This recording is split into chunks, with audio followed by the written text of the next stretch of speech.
ಗೃಹಲಕ್ಷ್ಮಿ ಯೋಜನೆಯ 21 ಮತ್ತು 22ನೇ ಕಂತಿನ ಹಣಕ್ಕಾಗಿ ಕಾಯ್ದಾ ಇರುವಂತಹ ಎಲ್ಲ ಗೃಹಲಕ್ಷ್ಮಿ ಯೋಜನೆಯ ಫಲಾನುಭವಿಗಳಿಗೆ ನಮ್ಮ ಕರ್ನಾಟಕ ರಾಜ್ಯ ಸರ್ಕಾರದಿಂದ ಭರ್ಜರಿ ಅಂದರೆ ಭರ್ಜರಿ ಗುಡ್ ನ್ಯೂಸ್ ಇದೆ ಅಂತಾನೆ ಹೇಳ್ಬೋದು ಸ್ನೇಹಿತರೆ. ಜೂನ್ ತಿಂಗಳ ಗೃಹಲಕ್ಷ್ಮಿ 2,000 ರೂಪಾಯಿ ಹಣದ ಬಗ್ಗೆ ಲಕ್ಷ್ಮೀ ಹೆಬ್ಬಾಳ್ಕರ್ ಅವರು ಹೊಸ ಅಪ್ಡೇಟ್ ಅನ್ನು ಕೊಟ್ಟಿದ್ದಾರೆ ಸ್ನೇಹಿತರೆ. ಅದೇ ರೀತಿ ಗೃಹಲಕ್ಷ್ಮಿ ಯೋಜನೆಯ 21ನೇ ಕಂತಿನ ಹಣ ಯಾವಾಗ ಜಮಾ ಆಗುತ್ತೆ ಅನ್ನೋದನ್ನು ಕೂಡ ತಿಳಿಸಿಕೊಟ್ಟಿದ್ದಾರೆ. ಹಾಗೆಯೇ ಮೊದಲನೇದಾಗಿ ಯಾವೆಲ್ಲ ಜಿಲ್ಲೆಗಳ ಮಹಿಳಾ ಫಲಾನುಭವಿಗಳಿಗೆ 21 ಮತ್ತು 22ನೇ ಕಂತಿನ ಗೃಹಲಕ್ಷ್ಮಿ ಯೋಜನೆ ಹಣ ಏನಿದೆ ಅದು ಜಮಾ ಆಗಲಿದೆ ಅನ್ನುವಂಥ ಒಂದು ಅಪ್ಡೇಟ್ ಕೂಡ ಬಂದಿದೆ ಸ್ನೇಹಿತರೆ. ಈ ಒಂದು ವಿಡಿಯೋದಲ್ಲಿ ಈ ಎಲ್ಲ ವಿಷಯಗಳ ಬಗ್ಗೆ ಸಂಪೂರ್ಣ ಮಾಹಿತಿನ ನಿಮಗೆ ತಿಳಿಸ್ಕೊಡ್ತೀನಿ. ವಿಡಿಯೋನ ಎಲ್ಲೂ ಸ್ಕಿಪ್ ಮಾಡದೆ ಸಂಪೂರ್ಣವಾಗಿ ನೋಡಿ ಸ್ನೇಹಿತರೆ. ಅದಕ್ಕೂ ಮುಂಚೆ ನೀವೇನಾದರೂ ನಮ್ಮ ಕನ್ನಡ ನ್ಯೂಸ್ ಒನ್ ಚಾನಲ್ಗೆ ಮೊದಲನೇ ಸಲ ಭೇಟಿ ಕೊಟ್ಟಿದ್ರೆ ದಯವಿಟ್ಟು ಸಬ್ಸ್ಕ್ರೈಬ್ ಮಾಡ್ಕೊಳ್ಳಿ ಸ್ನೇಹಿತರೆ. ಇದೇ ರೀತಿ ಗೃಹಲಕ್ಷ್ಮಿ ಯೋಜನೆಯ ಎಲ್ಲ ಹೊಸ ಮಾಹಿತಿಗಳನ್ನ ನಿಮಗಾಗಿ ಪ್ರತಿದಿನ ಕೊಡ್ತಾ ಹೋಗ್ತೀನಿ. ಹಾಗೆಯೇ ವಿಡಿಯೋಗೆ ಒಂದು ಲೈಕ್ ಮಾಡೋ ಮೂಲಕ ಸಪೋರ್ಟ್ ಕೂಡ ಮಾಡಿ ಸ್ನೇಹಿತರೆ. ಅದೇ ರೀತಿ ಯಾರೆಲ್ಲ ನಮ್ಮ ಚಾನಲ್ನ ಸಬ್ಸ್ಕ್ರೈಬ್ ಮಾಡಿಕೊಂಡು ವಿಡಿಯೋ ನೋಡ್ತಾ ಇದ್ದೀರಾ ಅವರೆಲ್ಲರಿಗೂ ಕೂಡ ಧನ್ಯವಾದ. ಬನ್ನಿ ಹಾಗಾದರೆ ಈಗ ಮಾಹಿತಿ ಕಡೆ ಹೋಗೋಣ.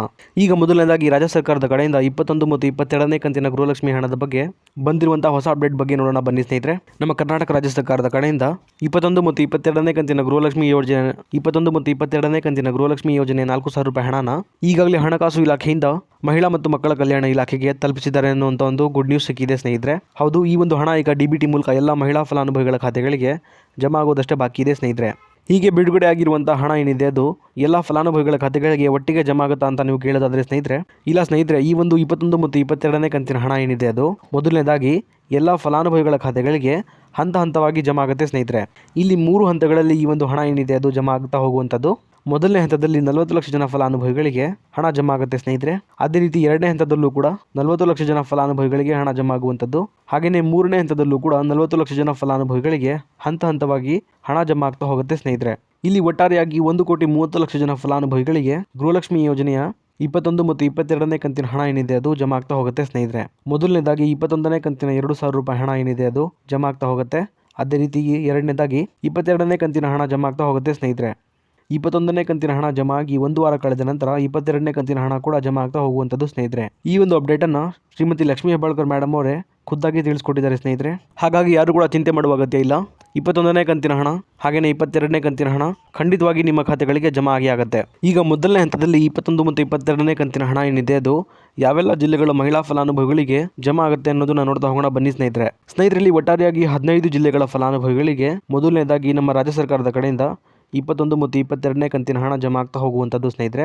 ಈ ಜಿಲ್ಲೆಗಳ ಹೆಸರನ್ನ ಈಗ ನೋಡ್ತಾ ಹೋಗೋಣ ಬನ್ನಿ. ಬೆಳಗಾವಿ, ಬೀದರ್, ಚಿಕ್ಕಬಳ್ಳಾಪುರ, ಗುಲ್ಬರ್ಗ, ರಾಯಚೂರು, ಕೋಲಾರ, ಉಡುಪಿ, ಹಾಸನ, ಚಿಕ್ಕಮಗಳೂರು, ಬಳ್ಳಾರಿ, ಉತ್ತರ ಕನ್ನಡ, ದಕ್ಷಿಣ ಕನ್ನಡ, ಧಾರವಾಡ, ಹಾವೇರಿ, ಮಂಗಳೂರು, ಶಿವಮೊಗ್ಗ, ದಾವಣಗೆರೆ, ಹುಬ್ಬಳ್ಳಿ, ಇದಾದ್ಮೇಲೆ ಕೊಡಗು ಹಾಗೂ ಮೈಸೂರು. ಸ್ನೇಹಿತರಲ್ಲಿ ಟೋಟಲ್ ಆಗಿ ಒಟ್ಟು 15 ಜಿಲ್ಲೆಗಳ ಫಲಾನುಭವಿಗಳಿಗೆ ಅಂದರೆ ನಾನೀಗ ತಿಳಿಸ್ಕೊಟ್ಟಂತಹ 15 ಜಿಲ್ಲೆಗಳೇನಿದೆ ಈ 15 ಜಿಲ್ಲೆಗಳ ಫಲಾನುಭವಿಗಳಿಗೆ ಮೊದಲನೇದಾಗಿ 21 ಮತ್ತು 22ನೇ ಕಂತಿನ ಹಣ ಏನಿದೆ ಅದು 1 ವಾರಗಳ ಅಂತರದಲ್ಲಿ ಜಮಾ ಆಗ್ತಾ ಹೋಗುವಂಥದ್ದು ಸ್ನೇಹಿತರೆ. ಈಗ ಇಲ್ಲೊಂದು ಕ್ಲಾರಿಟಿನ ನಿಮ್ಗೆಲ್ರಿಗೂ ಕೊಡ್ತೀನಿ ನಾನು.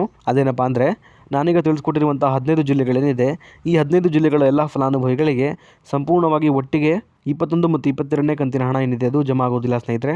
ಇಲ್ಲಿ ಹಂತವಾಗಿ ಇದೇ ಜುಲೈ ತಿಂಗಳ 10ನೇ ತಾರೀಕು ಮುಗಿಯೋದ್ರೊಳಗೆ ಎಲ್ಲ ಫಲಾನುಭವಿಗಳಿಗೆ 21 ಮತ್ತು 22ನೇ ಕಂತಿನ ಹಣ ಏನಿದೆ ಅದು ಖಂಡಿತವಾಗಿ ಜಮಾ ಆಗುತ್ತೆ ಸ್ನೇಹಿತರೆ. ಅಲ್ಲಿವರೆಗೂ ಕೂಡ ನೀವು ಸ್ವಲ್ಪ ವೇಟ್ ಮಾಡಬೇಕಾಗತ್ತೆ. ಯಾಕಂದರೆ ಸ್ನೇಹಿತರೆ ಇಲ್ಲಿ ಸಂಪೂರ್ಣವಾಗಿ ಎಲ್ಲ ಫಲಾನುಭವಿಗಳಿಗೆ ಹಣ ಜಮಾ ಆಗೋಕೆ ಕನಿಷ್ಠ ಅಂದರೂ ಸಹ 15ರಿಂದ 20 ದಿನಗಳ ತನಕ ಸಮಯ ಬೇಕೇ ಬೇಕು ಸ್ನೇಹಿತರೆ. ಹೌದು, ಈ ಹಿಂದೆ ಕೂಡ ಎಲ್ಲ ಫಲಾನುಭವಿಗಳಿಗೆ ಎಲ್ಲ ಕಂತುಗಳ ಹಣನು 15ರಿಂದ 20 ದಿನಗಳ ಒಳಗೇ ಜಮಾ ಆಗಿರುವಂಥದ್ದು ಸ್ನೇಹಿತರೆ. ಹಾಗಾಗಿ ನಾನೀಗ ತಿಳಿಸ್ಕೊಟ್ಟಂತಹ 15ರಿಂದ 20 ದಿನಗಳ ಒಳಗೇನೆ ನಿಮ್ಮ ಖಾತೆಗಳಿಗೂ ಕೂಡ 21 ಮತ್ತು 22ನೇ ಕಂತಿನ ಹಣ ಏನಿದೆ ಅದು 1 ವಾರಗಳ ಅಂತರದಲ್ಲಿ ಜಮಾ ಆಗುತ್ತೆ ಸ್ನೇಹಿತರೆ. ಹಾಗಾಗಿ ಯಾರೂ ಕೂಡ ಚಿಂತೆ ಮಾಡುವ ಅಗತ್ಯ ಇಲ್ಲ. ಅದೇ ರೀತಿ ಇನ್ನೂ ಕೂಡ ಸಾಕಷ್ಟು ಜನ ಮಹಿಳಾ ಫಲಾನುಭವಿಗಳು ನಮಗೆ ಇನ್ನೂ ಕೂಡ 20ನೇ ಕಂತಿನ ಗೃಹಲಕ್ಷ್ಮಿ ಹಣ ಜಮಾ ಆಗಿಲ್ಲ ಅಂತ ಕಮೆಂಟ್ ಕೂಡ ಮಾಡ್ತಾ ಇದ್ದಾರೆ ಸ್ನೇಹಿತರೆ. ಅಂತಹ ಎಲ್ಲ ಫಲಾನುಭವಿಗಳಿಗೆ ಹೇಳೋದೇನೆಂದರೆ 20ನೇ ಕಂತಿನ ಗೃಹಲಕ್ಷ್ಮಿ ಹಣ 2,000 ರೂಪಾಯಿ ಏನಿದೆ ಅದು ಇದೇ ಜೂನ್ ತಿಂಗಳ 10ನೇ ತಾರೀಕಿನಿಂದ ಎಲ್ಲ ಫಲಾನುಭವಿಗಳಿಗೆ ಜಮಾ ಆಗೋಕೆ ಶುರುವಾಗಿರುವಂಥದ್ದು ಸ್ನೇಹಿತರೆ. ಈ ಒಂದು 20ನೇ ಕಂತಿನ ಹಣ ಎಲ್ಲ ಫಲಾನುಭವಿಗಳ ಖಾತೆಗಳಿಗೆ ಜಮಾ ಆಗೋಕೆ ಸ್ವಲ್ಪ ಸಮಯ ಹಿಡಿಯುತ್ತೆ. ಹಾಗಾಗಿ ನೀವು ಕೂಡ ಸ್ವಲ್ಪ ವೇಟ್ ಮಾಡಬೇಕಾಗುತ್ತೆ ಸ್ನೇಹಿತರೆ. ಇದೇ ತಿಂಗಳ 30ನೇ ತಾರೀಕು ಮುಗಿಯೋದ್ರೊಳಗೆ ಎಲ್ಲ ಫಲಾನುಭವಿಗಳಿಗೆ 20ನೇ ಕಂತಿನ ಹಣ ಯಾರಿಗೆಲ್ಲ ಜಮಾ ಆಗಿಲ್ಲ ಅವ್ರಿಗೂ ಕೂಡ 20ನೇ ಕಂತಿನ ಹಣ ಜಮಾ ಆಗುತ್ತೆ. ಇದಿಷ್ಟು ಕೂಡ ಇವತ್ತಿನ ಗೃಹಲಕ್ಷ್ಮಿ ಯೋಜನೆಯ ಅಪ್ಡೇಟ್ ಆಗಿತ್ತು ಸ್ನೇಹಿತರೆ. ನಿಮ್ಮೆಲ್ಲರಿಗೂ ಕೂಡ ತಿಳಿಸ್ಕೊಟ್ಟಿದ್ದೀನಿ. ಇದೇ ರೀತಿ ಗೃಹಲಕ್ಷ್ಮಿ ಯೋಜನೆಯ ಎಲ್ಲ ಹೊಸ ಮಾಹಿತಿಗಳನ್ನ ನಿಮಗಾಗಿ ಪ್ರತಿದಿನ ಕೊಡ್ತಾ ಹೋಗ್ತೀನಿ. ದಯವಿಟ್ಟು ನಮ್ಮ ಕನ್ನಡ ನ್ಯೂಸ್ ಒನ್ ಚಾನಲ್ನ ಸಬ್ಸ್ಕ್ರೈಬ್ ಮಾಡ್ಕೊಳ್ಳಿ ಸ್ನೇಹಿತರೆ. ಅದೇ ರೀತಿ ಈ ಒಂದು ವಿಡಿಯೋ ನಿಮಗೆ ಇಷ್ಟ ಆಗಿದ್ರೆ ಲೈಕ್ ಮಾಡೋ ಮೂಲಕ ಸಪೋರ್ಟ್ ಕೂಡ ಮಾಡಿ. ಮತ್ತೆ ಮುಂದಿನ ವಿಡಿಯೋದಲ್ಲಿ ಸಿಗೋಣ. ಅಲ್ಲಿವರೆಗೂ ಧನ್ಯವಾದ.